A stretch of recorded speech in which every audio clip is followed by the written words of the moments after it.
batang helmet. O, diba? Sabi ko nga sa inyo, arawin ko na. Propose kung sino yung mga kandidato na iboboto natin. Itong kandidato serye naman ito, dito muna tayo sa LGU o yung local government unit na tatakbo sa Maynila. Siyempre, sino lang ba yung mga naglalaban dyan?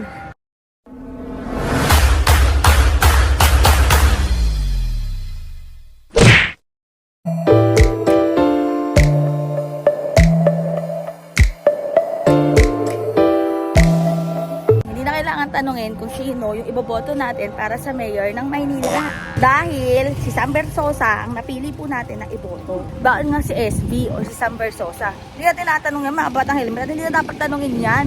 Una, yung isang tumatakbo, naranasan na natin yan, tapos tumakbo na naman ulit.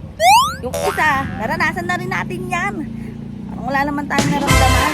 Ito tayo sa bago naman mga kabatang helmet kay Sam Versosa. Sabi nga ni SB, bago naman, di ba? Bakit kasi natin papabalikin pa yung naranasan na? Naranasan na nga natin, di ba? Parang ex mo lang yan, mga kabatang helmet. Bakit bumabalik ka pa sa ex mo kung meron namang bago, di ba? Pero sino nga ba talaga, si SB o si Sam Versosa? Kakatanda ko mga kabatang helmet, kung naabutan yung Battle of the Brains, naging contestant doon si SB. Samuel, 16 years old, also in 4th year. He is a president of the Student Council and the Science Club. He also writes for the school paper. He's a sports editor there, and he hopes to take up civil engineering in college.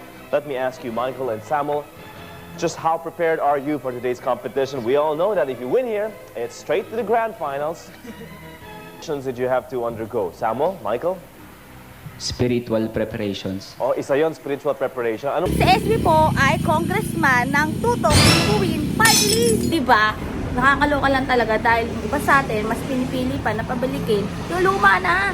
Luma na nga eh, pabalikin nyo pa.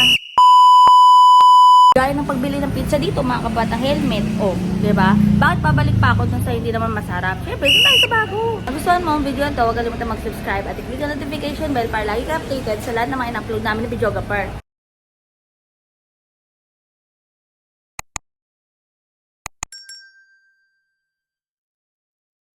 Sigurado na ako mga kabatang helmet. Sino yung boboto kong mayor ng Maynila? Walang iba yan kundi si SB, Sam Versosa.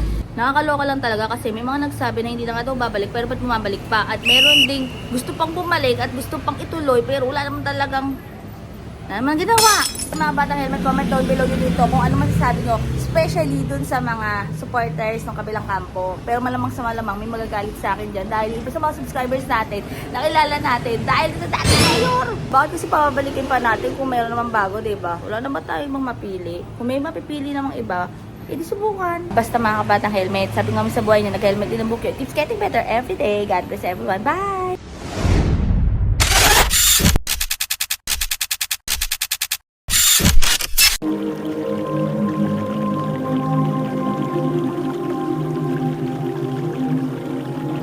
At saka syempre mas pipiliin ko doon sa hindi bastos, di ba? Alam niyo na 'yon.